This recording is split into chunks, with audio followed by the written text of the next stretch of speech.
একই বাড়িতে পরপর তিনবার চুরির ঘটনা ঘটেছে। বিশ্রামগঞ্জ থানাধীন ননজলা এলাকায় এই ঘটনাকে কেন্দ্র করে এলাকায় তীব্র চাঞ্চল্য ছড়িয়ে পড়েছে। গোটা বিষয়গুলো সংবাদ মাধ্যমের কাছে তুলে ধরে বাড়ির গৃহকর্তারা জানিয়েছেন যে এই সময় চুরির ঘটনা বন্ধে কোনো ব্যবস্থা নেওয়া হচ্ছে না পুলিশের তরফে। কার্যত এসপি অফিস কাছাকাছি সেই এলাকায় চুরির ঘটনায় তীব্র আতঙ্ক বিরাজ করছে। এই যে দেন তালাটি তিনবার আমার বাইরের ঘরে চুরি হয়েছে।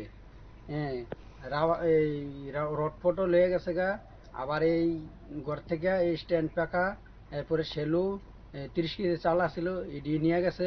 আমার বাইরে না থাকে না, সপ্তাহ 1-2বার আইয়ে তারা মেলাঘর কলা খেতে রাবার বাগান টাগান কাটে, ওই জায়গাতে থাকে তারা সপ্তাহ আইয়ে। হ্যাঁ, এই বিষয়টি হইতেছে। চোরের উৎপাত বাড়ছে। এই যে দেখেন এই তালা টালা ভাঙ্গিয়া কিছুদিন পরে এই চুরিটা এই সমস্ত চলছে। এখন এটির লেগে কি করুন, এটা আর পুলিশ প্রশাসন যদি এই দিকে একটু লক্ষ্য রাখে, একটু খেয়াল করে তদন্ত করে উপকার হইতো। রাত্রেবেলা পুলিশ আইনি এদিকে টহলদারি দেয়নি? রাত্রেবেলা পুলিশ আইনি কইতে পারি না। আগে আইতো, অনেক আগে আইতো, এখন আর আইয়ে না। কোন থানা এলাকা এটা? এটা বিশ্রামগঞ্জ থানা। আর এই জায়গাটার নাম কি? এই জায়গাটার নাম হচ্ছে নরজলা। চুরির উৎপাত বাড়ছে না? চোরের উৎপাত বাড়ছে। এই যে দেন না তালায় কয়টা ভাঙছে। তোমার ভাইয়ের নাম কি? আমার ভাইয়ের নাম রবিউল হোসেন। তোমার নাম কি? আমার নাম দেলোয়ার হোসেন।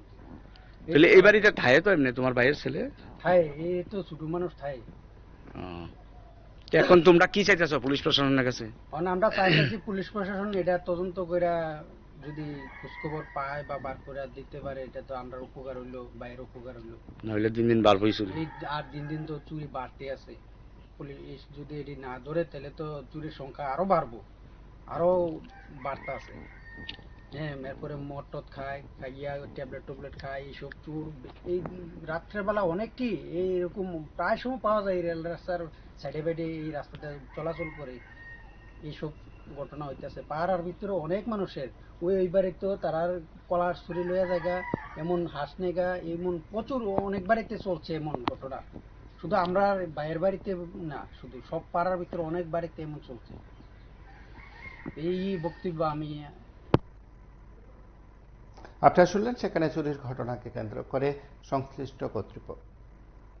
সংশ্লিষ্ট পরিবারের বক্তব্য। তার পাশাপাশি এই চুরি বন্ধে পুলিশ প্রশাসনে কঠোর ব্যবস্থা নেওয়া হবে কিনা সেটা সময় বলবে।